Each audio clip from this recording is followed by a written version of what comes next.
এটা সেখানে কিছুটা বড় হয়ে গেছে, আবার যে একটা কালবার নিয়ে একটু অর্থায়ন করছে, এটা একটু ছোট হয়ে গেছে। এটা অন্য আর কোনো খাল খনন যারা এখন এই অভিযোগটা নিয়ে আসছে, এটাই এটা আপনাদের এখানে স্থানীয় প্রশাসনের ওনারা এই পুরা যারা বন্যা পরিস্থিতি নিয়ে একটা সার্ভে হচ্ছে, ওনাদের কাছে পুরো জিনিসটা আপনারা তুলে ধরেন।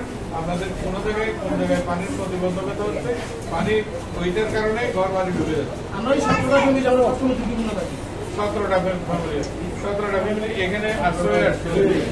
কদিন ধরে আপনারা এখানে 4 দিন আপনাদের এখানে খাওয়া দাওয়া থেকে আশ্রয় হারা হয়ে এখানে আশ্রয় নিয়েছে। তাদেরকে সরকার ভালোভাবে দেখেছে কিনা, তাদের কেয়ারটেক করা হয়েছে কিনা, তাদের খাবার দাবার, তাদের পরিচর্যা ইত্যাদি ঠিক মতো করা হয়েছে কিনা সেটা দেখতে আসছিলাম। এটা হচ্ছে আমার মুখ্য উদ্দেশ্য।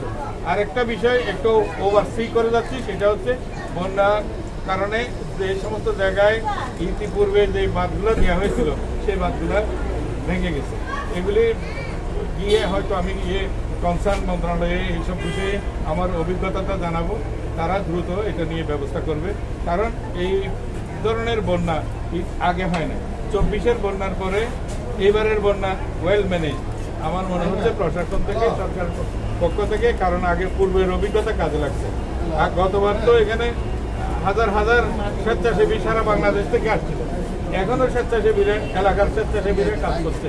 তো ফলে সবার মধ্যে একটা কোঅর্ডিনেশন, অভিজ্ঞতা সবকিছু মিলে এবার এটাকে ভালো ম্যানেজ করা গেছে। আল্লাহর কাছে দোয়া করি যে আগামী যে আরো মাস দুয়েক হয়তো বন্যাজনিত সৃষ্টি হইতে পারে, সেটাও যেন এটা কাটাই উঠতে পারি আমরা সবাই মিলে।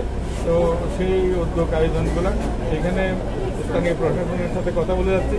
জেলা প্রশাসক মহোদয়রা সার্বক্ষণিক তৎপর ছিলেন, সরকারও সার্বক্ষণিক যোগাযোগ রক্ষা করেছে এবং উপজেলা পর্যায়ে এই প্রথমে হচ্ছে ত্রাণ, যারা মনে করে পুনর্বাসনের ক্ষেত্রটা, পুনর্বাসন পর্যায়টা আছে ত্রাণের পরে, আগে মানুষের জীবন রক্ষা করা, এটা হচ্ছে ফার্স্ট প্রায়োরিটি এবং সেটাতে সরকার এখনো নিয়োজিত আছে এবং সেটা আমি কিভাবে তারা ম্যানেজ করতে আমি দেখতে আসতাম।